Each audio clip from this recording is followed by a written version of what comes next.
నమస్తే. భగవద్గీతలో 2వ అధ్యాయం సాంఖ్యయోగంలో 48వ శ్లోకము. యోగస్థః కురు కర్మాణి సంగం త్యక్త్వా ధనంజయ సిద్ధ్య సిద్ధ్యోః సమో భూత్వా సమత్వం యోగ ఉచ్యతే. సో భగవానుడు కర్మ ఎలా చేయాలో చెప్తున్నారు. ఇప్పుడు ఇక్కడ ఏమంటున్నారు? యోగస్థః కురు కర్మాణి. సో సంగం త్యక్త్వా ధనంజయ. ఓ అర్జున, నువ్వు కర్మయోగం పైన దృష్టి పెట్టి ఫలితంని వదిలిపెట్టి కర్మ చేయడం పైనే నువ్వు నీ శక్తినంతా పెట్టు. యోగస్థః కురు కర్మాణి సంగం త్యక్త్వా ధనంజయ. ఇక్కడ సంగము అంటే ఫలితం పైన సంగము అంటే అటాచ్మెంట్. సో అటాచ్మెంట్ వదిలిపెట్టి కర్మయోగంను ఆచరించు అర్జున అని చెప్తున్నారు.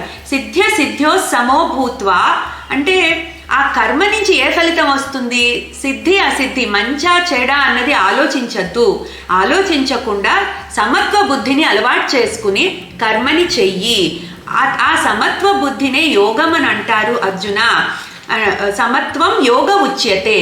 సో యోగము అంటే ఆ సమత్వ బుద్ధిని అలవాటు చేసుకుని కర్మ చేయడమే యోగము అని భగవానుడు ఇక్కడ అర్జునుడికి చెప్తున్నారు. సో మనందరం కూడా ఇది ఫాలో అయ్యి మన పనిని మనము కరెక్ట్గా చేయడం అలవాటు చేసుకోవాలి. కేవలం ఫలితం పైన దృష్టి కాకుండా మొత్తం మన శక్తి, మన ఆలోచన అంతా కూడా పని మీద పెడితే ఎవ్రీథింగ్ విల్ ఫాలో అని మనం ఈ శ్లోకాల నుంచి మనం అర్థం చేసుకోవాలి.